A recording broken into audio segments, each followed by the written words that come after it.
मोदी जी का लाल किले से लगातार छठवां भाषण 15 अगस्त को, और ऐसे में देश की नजर थी, पूरे देश की नजर थी, उनके विरोधियों की नजर थी, उनके समर्थकों की नजर थी कि आखिर 370 और 3 तलाक खत्म करने के बाद वो अपना नया कदम क्या उठाएंगे, उस तरफ क्या इशारा करते हैं। और वो उन्होंने इशारा साफ साफ किया है। अगर लोगों की समझ में आए तो तमाम बातों पे उन्होंने बोला, तमाम बातों पे बोला।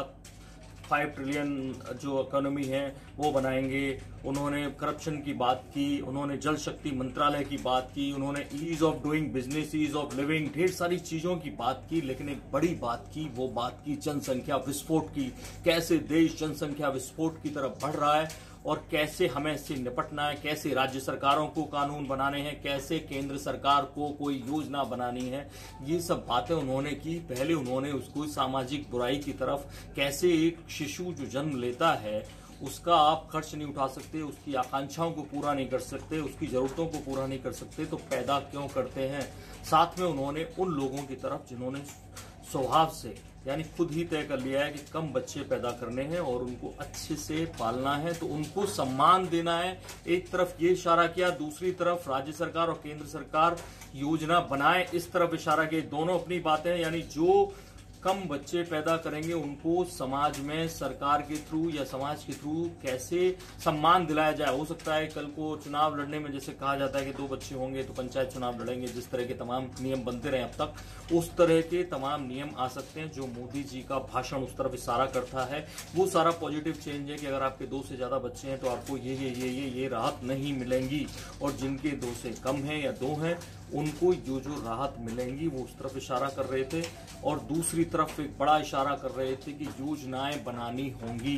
तो आपको ध्यान होगा कि लगातार संघ परिवार, खासतौर पे विश्व हिंदू परिषद के जो नेता हैं, वो लगातार हिंदुओं को ये उकसाते रहे हैं कि वो 10 बच्चे पैदा करें, वो ज्यादा बच्चे पैदा करें, और कैसे जो डेमोग्राफिक बैलेंस और जनसंख्या का जो बैलेंस है, जो हिंदुओं का घटता प्रतिशत है, उस पर वो सवाल उठाते रहे कि इसको बढ़ाया जाए।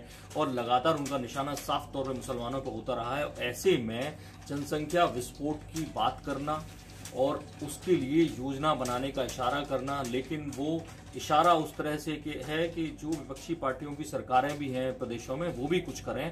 तो ये कहीं ना कहीं इशारा है कि अगला कदम इस दिशा में हो सकता है और बहुत जल्द हो सकता है, क्योंकि 15 अगस्त पर उन्होंने जो भी पहले ऐलान किए 3 तलाक को लेकर, 370 को लेकर, उन सब में मोदी जी ने बड़ा गेम चेंजर प्लान लेके आए वो, और उन दोनों को खत्म किया। तो ऐसे में ये मान के चलिए कि आगे इस दिशा में कोई बड़ा कदम उठा सकती है सरकार। ये अलग बात है कि इमरजेंसी में कभी संजय गांधी ने लगाया था, कैसे उन्होंने नसबंदी के कैंप लगाए थे, जबरन ऐसा कुछ किया था। तो मोदी कम से कम ऐसा कुछ करने की ना स्थिति में है, ना करेंगे, इस तरह का कोई इशारा उन्होंने किया। समाज को जोड़ने की बात की, लेकिन इतना तय है कि कुछ ना कुछ इसमें बड़ा हो सकता है। बाकी बड़ी खबरों के लिए देखते रहिए न्यूज, सब्सक्राइब करें इन खबर। थैंक यू, नमस्कार। इन खबर चैनल को सब्सक्राइब करें और बेल आइकन दबाना ना भूलें।